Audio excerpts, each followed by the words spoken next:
Chapter 3. 7 Cures for Olympus. The glory of Babylon endures. Down through the ages, his reputation comes to us as the richest of cities, his treasures as fabulous. Yet, it was not always so. The riches of Babylon were the result of the wisdom of his people. They first had to learn how to become wealthy. When the good king, Sargon, returned to Babylon after defeating his enemies, the Elamites, he was confronted with a serious situation. The royal chancellor explained it to the king thus: After many years of great prosperity brought to our people, because your majesty built the great irrigation canals and the mighty temples of the gods, now that these works are completed, the people seem unable to support themselves. The laborers are without employment. The merchants have few customers. The farmers are unable to sell their products. The people have not enough gold to buy food. But where has all the gold gone that we spent for these great improvements? Demanded the king. It has found its way, I fear, responded the chancellor, into the possession of a few very rich men of our city. It filtered through the fingers of most of our people as quickly as the god's milk goes through the strainer. Now that the stream of gold has ceased to flow, most of our people have nothing to show for their earnings. The king was thoughtful for some time. Then he asked, Why should so few men be able to acquire all the gold? Because they know how to, replied the chancellor. One may not condemn a man for succeeding because he knows how. Neither may one with justice take away from a man what he has fairly earned to give to men of less ability. But why? Demanded the king. Should not all the people learn how to accumulate gold and therefore become themselves rich and prosperous? Quite possible, Your Excellency. But who can teach them? Certainly not the priests, because they know not of money making. Who knows best in all of our city how to become wealthy, Chancellor? Asked the king. Thy question answered itself, Your Majesty. Who has amassed the greatest wealth in Babylon? Well said, my able Chancellor. It is Arkad. He is the richest man in Babylon. Bring him before me on the morrow. Upon the following day, as the king had decreed, Arkad appeared before him, straight and sprightly despite his 60 and 10.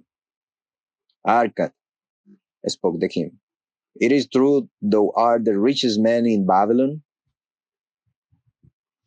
So it is recorded, Your Majesty, and no man disputes it. How becamest thou so wealthy?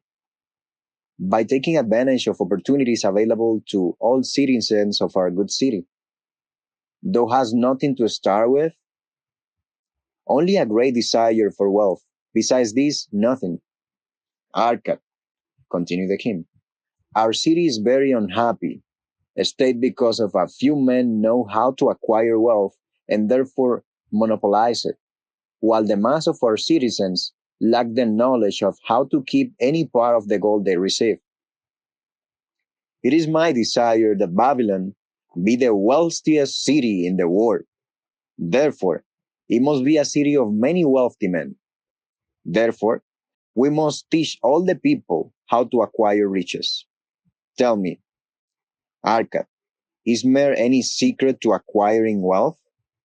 Can it be taught? It is practical, Your Majesty. That which one man knows can be taught to others. The king's eyes glow. Arkad, thou speak the words I wish to hear. Wilt thou lend thyself to this great cause? Wilt thou teach thy knowledge to a school of teachers, each of whom shall teach others until there are enough trained to teach these truths to every worthy subject in my dominion? Arkad bowed and said, I am thy humble servant to command. Whatever knowledge I possess, will I gladly give for the betterment of my fellow men and the glory of my king. Let your good chancellor arrange for me a class of 100 men, and I will teach them those 7 cures which did fatten my pores, men which mere was none learner in all Babylon. A fortnight later, in compliance with the king's command, the chosen 100 assembled in the great hall of the Temple of Learning, seated upon colorful rings in a semicircle. Arkad sat beside a small table upon which smoked a sacred lamp, sending forth a strange and pleasant odor. Behold, the richest man in Babylon, whispered a student, nudging his neighbor as Arkad arose. He's but a man, even as the rest of us. As a dutiful subject of our great king, Arkad began, I stand before you in his service, because once I was a poor youth who did greatly desire gold, and because I found knowledge that enabled me to acquire it, he asked that I impart unto you my knowledge. I started my fortune in the humblest way. I had no advantage, not enjoyed as fully by you and every citizen in Babylon. The first storehouse of my treasure was a well-worn purse. I loathed its useless emptiness. I desired that it be round and full, clicking with the sound of gold. Therefore, I sought every remedy for a limp purse. I found 7. To you who are assembled before me, shall I explain the 7 cures for a limp purse, which I do recommend to all men who desire much gold. Each day for 7 days will I explain to you one of the 7 remedies. Listen attentively to the knowledge that I will impart. Debate it with me. Discuss, discuss it among yourselves. Learn these lessons truly, that ye may also plan in your own purse the seed of wealth. First, must each of you start wisely to build a fortune of his own. Then, while do become competent, and only then to teach these truths to others. I shall teach to you in simple ways how to fatten your purses. This is the first step, leading to the temple of wealth. And no man may climb who cannot plant his feet firmly upon the first step. We shall now consider the first cure. First cure. Start thy purse to fatten. I could address a thoughtful man in the second row. My good friend, at what craft work is due? I, replied the man, and I scribe and carve records upon the clay tablets. Even at such labor did I myself earn my first coppers. Therefore, thou hast the same opportunity to build a fortune. He spoke to a florid-faced man farther back.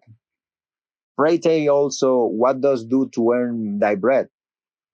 I, responded this man, am a meat butcher. I do buy the goats the farmers raise and kill them and sell the meat to the housewives and the hides to the sandal makers. Because the does also labor and earn, thou hast every advantage to succeed that I did possess. In this way did Arkad proceed to find out how each man labored to earn his living. When he had done questioning them, he said, Now, my students, ye can see that there are many trades and labors at which men may earn coins. Each of the ways of earning is a string of gold from which the worker doth divert by the labors a portion of his own purse.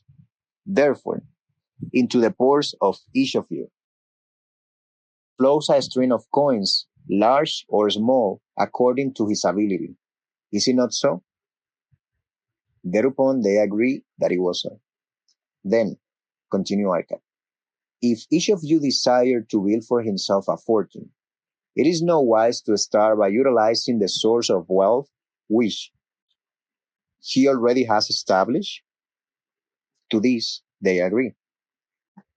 Then Arkad turned to a humble man who had declared himself an egg merchant. If thou select one of thy baskets, and put into each morning 10 eggs, and take out from it each evening 9 eggs, what will eventually happen? It will become in time overflowing. Why? Because each day I put in one more egg than I take out. Arkad turned to the class with a smile. Does any man here have a limp horse? First, they look amused. Then they laugh. Lastly, they wave their purses in jest. All right, he continued. Now, I shall tell thee the first remedy I learned to cure a limp horse. Do exactly as I have suggested to the immersion. For every 10 coins thou placest within thy purse, take out 5 used but 9. Thy purse will start to fatten at once, and its increasing weight will feel good in thy hand and bring satisfaction to thy soul. Did I not what I said because of its simplicity? Truth is always simple. I told thee I would tell how I built my fortune. This was my beginning. I took carry a limp horse and coursed because there was not within to satisfy my desires. But when I began to take out from my purse but 9 parts of 10 I put in, it began to fatten. So will thine. Now, I will tell a strange truth. The reason for which I know not when I ceased to pay out more than 9 times of my earnings, I managed to get along just as well. I was no shorter than before. Also, ere long did coins come to me more easily than before. Surely it is a law of the gods that unto him who keep the spend not a certain part of all his earning shall gold come more easily. Likewise, him whose purse is empty does gold avoid. Which desires do the most? It is the gratification of thy desires of each day, a jewel, a bit of scenery, better raiment, more food, things quickly gone and forgotten? Or is it substantial belongings, gold, lands, herds, merchandise, income bringing investments? The coins thou takest from thy purse bring the first, the coins that lives within it will bring the latter. These, my students, was the first cure I did discover for my limpers. For each 10 coins I put in, to spend but 9. Debate this among yourself. If any man proves it untrue, tell me upon the morrow when we shall meet again. The second cure. Control thy expenditures.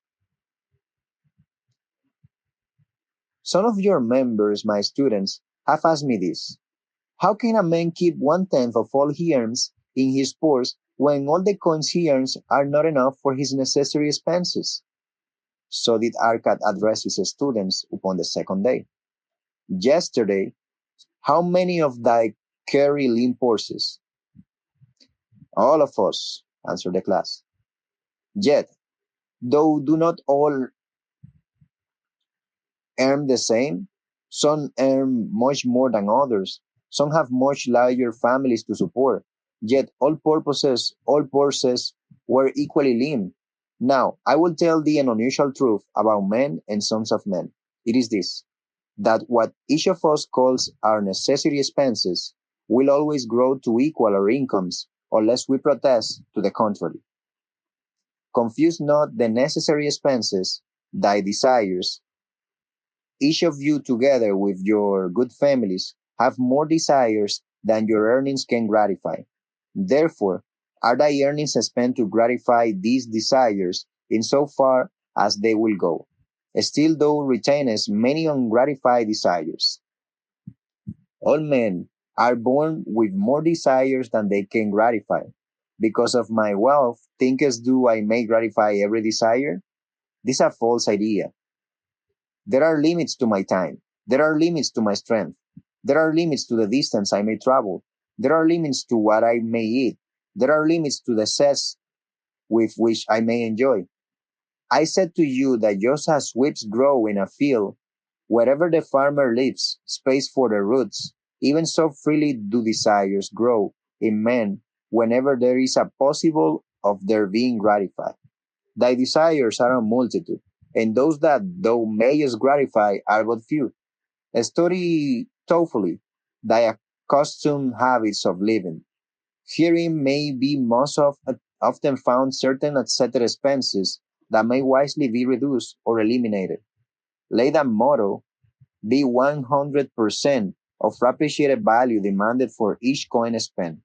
Therefore, engrave upon the clay each thing for which thou desire to spend. Select those that are necessary and the others that are possible through the expenditure of 9/10 of thy income. Cross out the rest and consider them but a part of that great multitude of desires that must go unsatisfied, and regret them not. Budget then thy necessary expenses. Touch not the 1/10 that is fattening thy purse. Let this be thy great desire that is being fulfilled. Keep working with thy budget. Keep adjusting it to help thee. Make it thy first assistant in defending thy fattening purse. Hereupon one of the students, wearing a robe of red and gold, arose and said, I am a free man. I believe that it's my right to enjoy the good things of life. Therefore, do I rebel against the slavery of budget, which determines just how much I may spend and for what. I feel it would take much pleasure from my life and make my life more than a package to carry a burden. To him, Arkad replied, Who, my friend, would determine thy budget?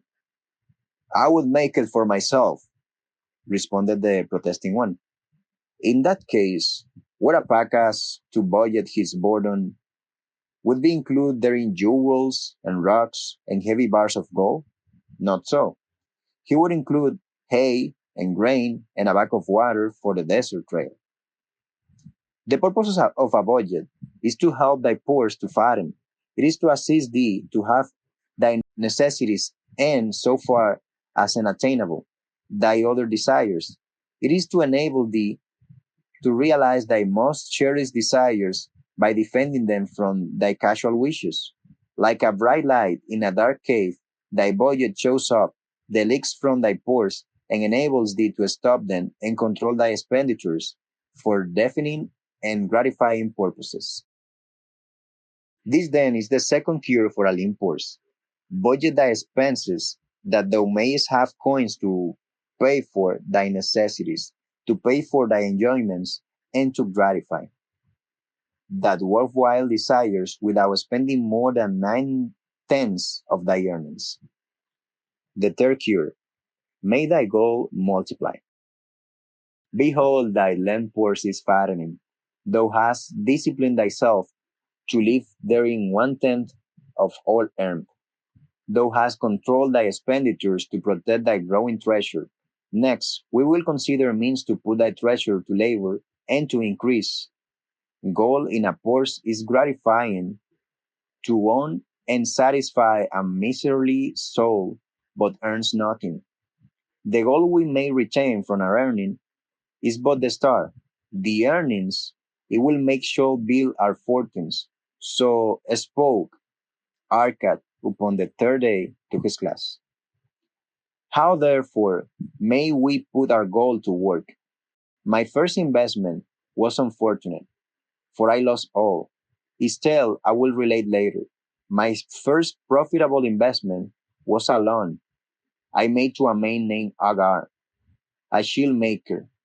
Once each year did he buy large shipments of bronze brought from across the sea to use in his trade.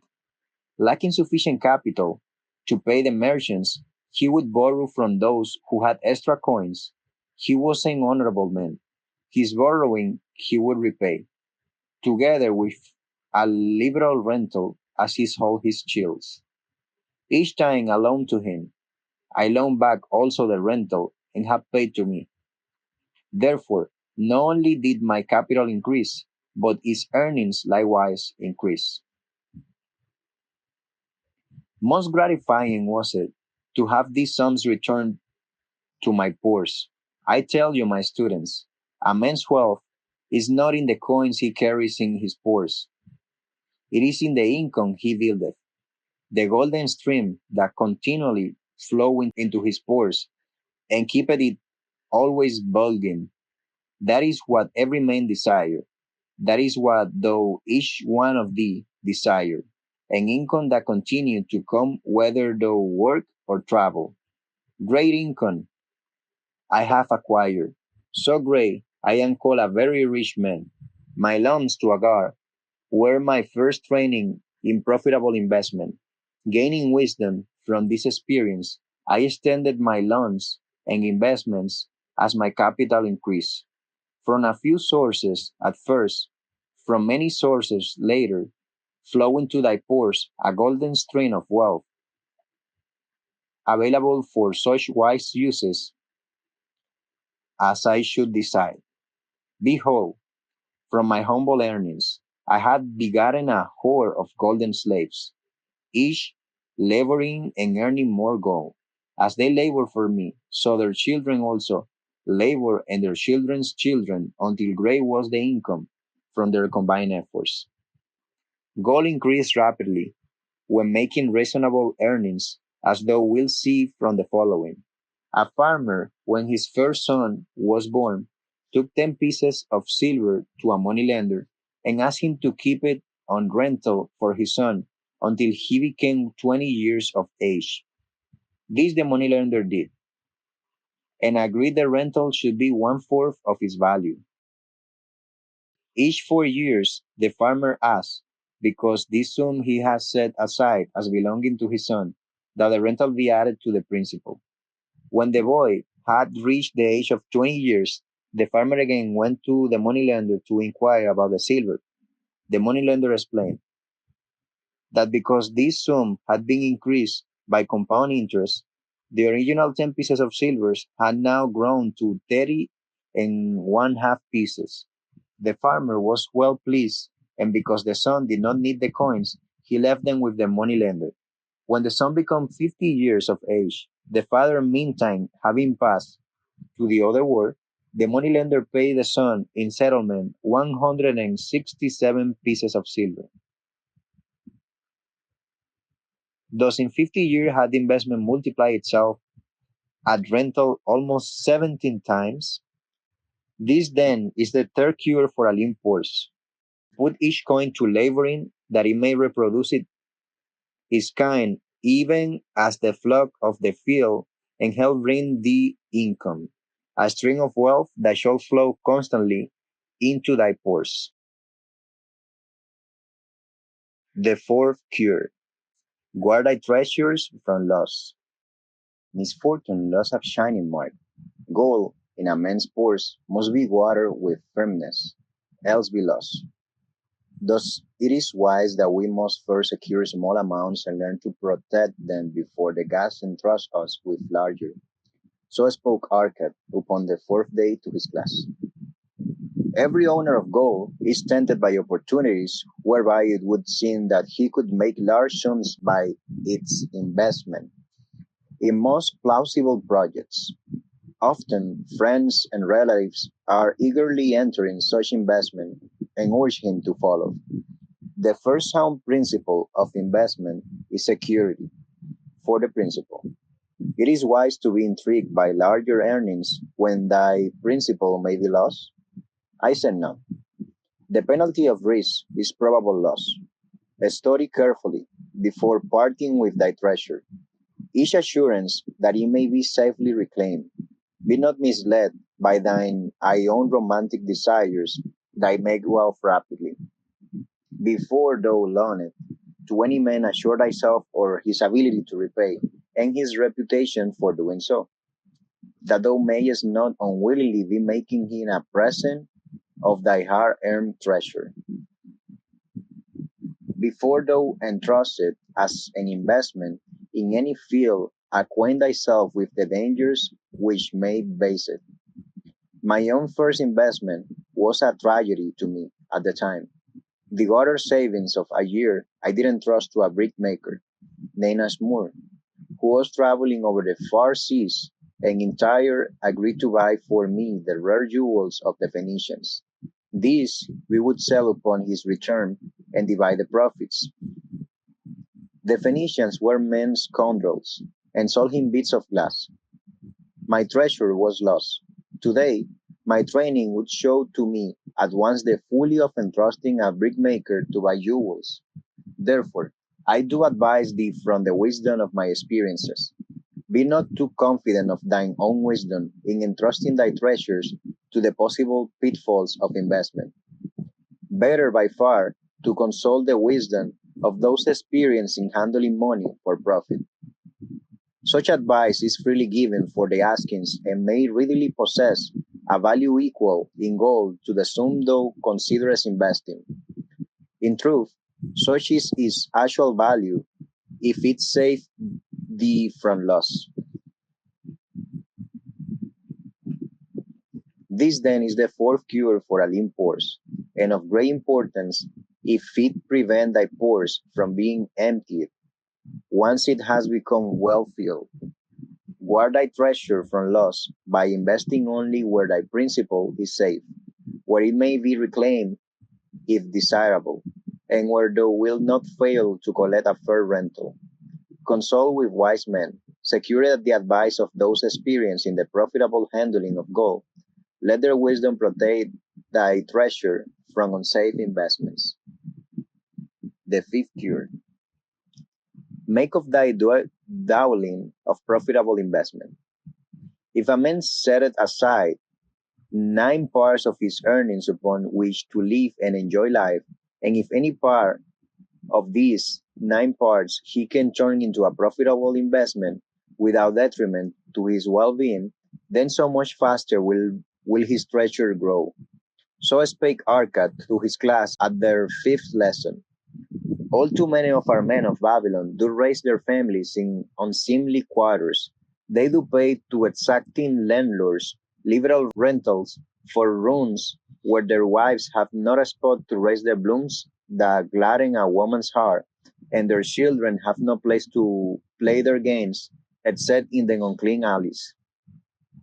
No man's family can fully enjoy life unless they do have a plot of ground wherein children can play in the clean earth and where the wife may raise not only blossoms but good rich herbs to feed her family.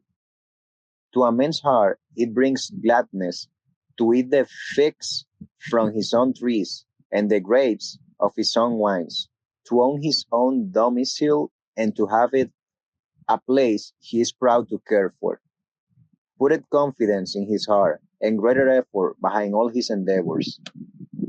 Therefore, do I recommend that every man own the roof that shelter him and his? Nor is it beyond the ability of any well-intentioned man to own his home.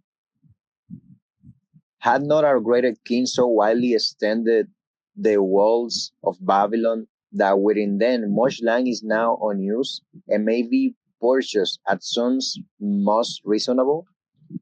Also, I say to you, my students, that the money lenders gladly consider the desires of men who seek homes and land for their families. Readily may thou borrow to pay the brickmaker and the builder for such commendable purposes.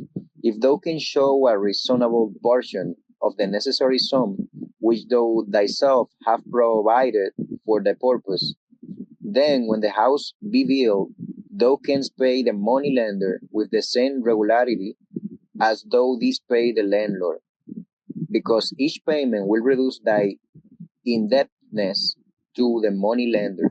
A few years will satisfy his loan. Then will thy heart be glad because thou will own in thy own right a valuable property, and thy only cost will be the king's taxes. Also, will thy good wife go more often to the river to wash thy robes, that each time returning she may bring a godskin of water to pour upon the growing things? Thus come many blessings to the man who owns his own house, and greatly will it reduce his cost of living, making available more of his earnings for pleasures and the gratification of his desires. This then is the fifth cure for a lean purse. Own thy own home. The sixth cure.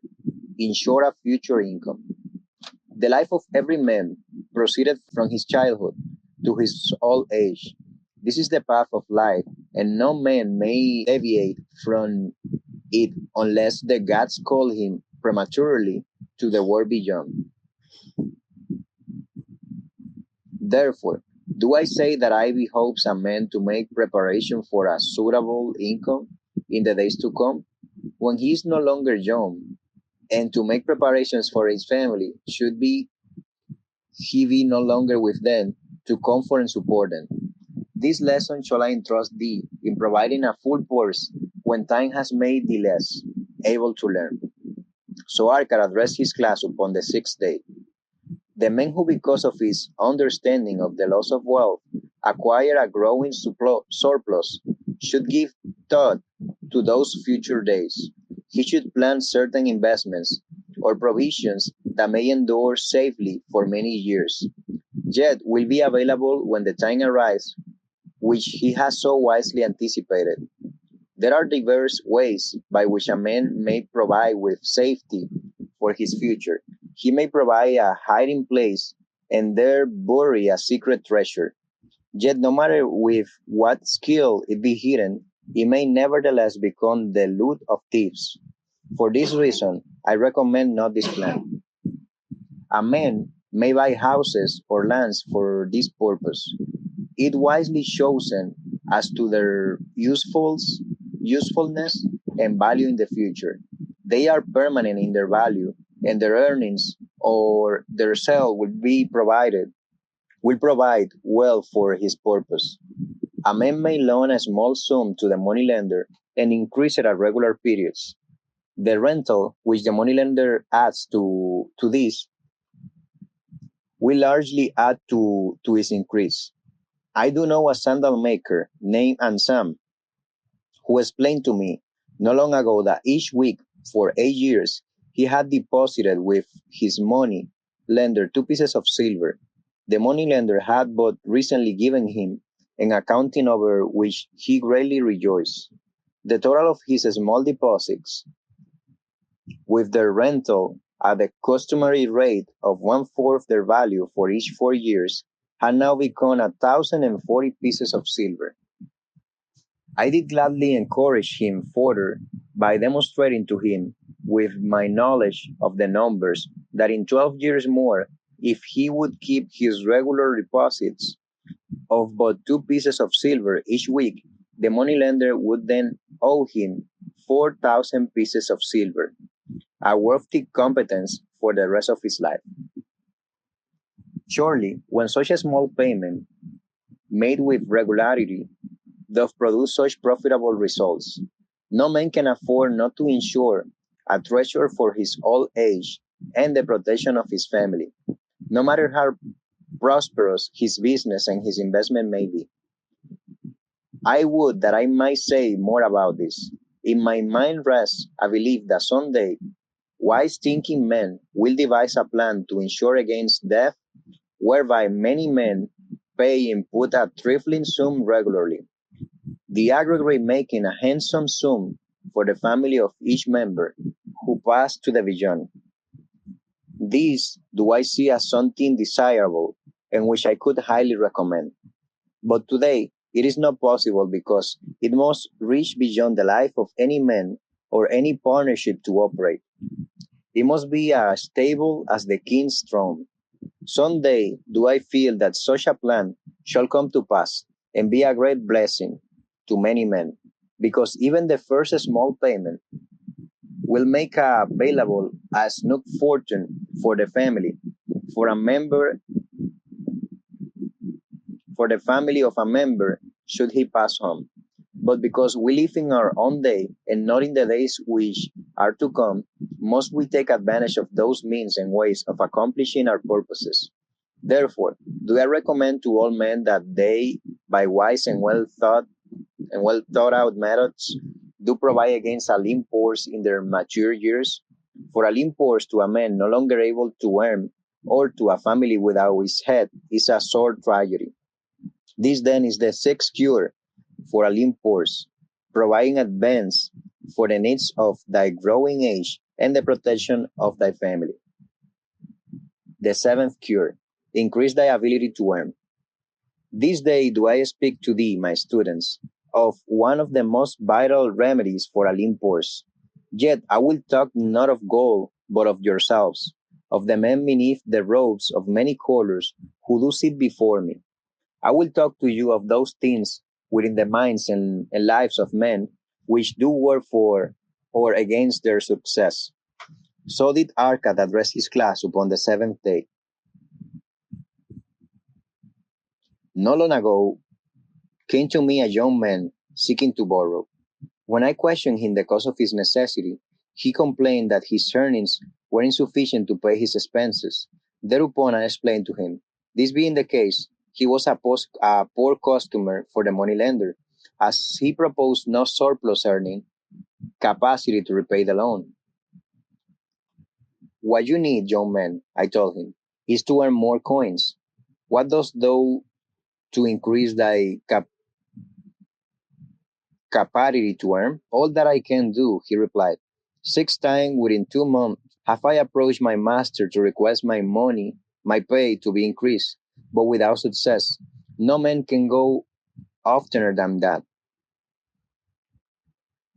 We may smile at his simplicity, yet he did possess one of the vital requirements to increase his earnings, wherein him was a strong desire to earn more, a proper and commendable desire. Proceeding accomplishment must be desired. That desires must be strong and definite. General desires are but weak longings. For a man to wish to be rich is of little purpose. For a man to desire 5 pieces of gold is a tangible desire which he can press to fulfillment. After he has backed his desire for 5 pieces of gold with a strength of purpose to secure it. Next, he can find similar ways to obtain 10 pieces, and then 20 pieces, and later 1,000 pieces, and behold, he has become wealthy. In learning to secure his one definite small desire, he had trained himself to secure a larger one. This is the process by which wealth is accumulated, first in small sums, then in larger ones, as a man learns and becomes more capable. Desires must be simple and definite. They defeat their own purpose. Should they be too many, too confusing, or beyond a man's training to accomplish? As a man perfected himself in his calling, even so doth his ability to earn increase. In those days, when I was a humble scribe, carving upon the clay for a few coppers each day, I observed that other workers did more than I and were paid more. Therefore, did I determine that I would be exceeded by none, nor did I take long for me to discover the reason for their greater success. More interest in my work, more concentration upon my task, more persistent in my effort, and behold, few men could carve more tablets in a day than I. With reasonable promptness, my increased skill was rewarded, nor was it necessary for me to go 6 times to my master to request recognition. The more of wisdom we know, the more we may earn. That man who seeks to learn more of his craft shall be richly rewarded. If he is an artisan, he may seek to learn the methods and the tools of those most skillful in the same line. If he labor at the law or at healing, he may consult and exchange knowledge with others of his calling. If he be a merchant, he may continually seek better goods that can be purchased at lower prices. Always do the affairs of men change and improve, because keen-minded men seek greater skill that they may better serve those upon whose patronage they depend. Therefore, I urge all men to be in the front rank of progress and not to stand still, lest they be left behind. Many things come to make a man's life rich with gainful experiences.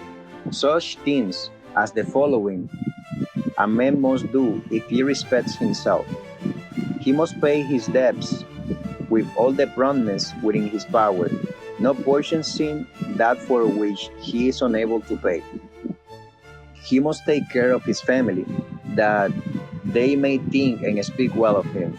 He must make a will of record that in case the gods call him, proper and honorable division of his property be accomplished. He must have compassion upon those who are injured and smitten by misfortune and aid them within reasonable limits. He must do deeds of thoughtfulness to those dear to him. Thus, the seventh and last remedy for a limp horse is to cultivate their own powers, to study and become wiser, to become more skillful, to so act as to respect thyself. Thereby shalt thou acquire confidence in thyself to achieve thy carefully considered desires. These then are the seven cures for a limp horse, which of the experiences of a long and successful life I do urge for all men who desire wealth. There is more gold in Babylon, my students, than thou dreamest of. There is abundance for all. Go thou forth and practice these truths, that thou mayest prosper and grow wealthy, as thy right. Go thou forth and teach these truths, that every honorable subject of his majesty may also share liberally in the ample wealth of our beloved city.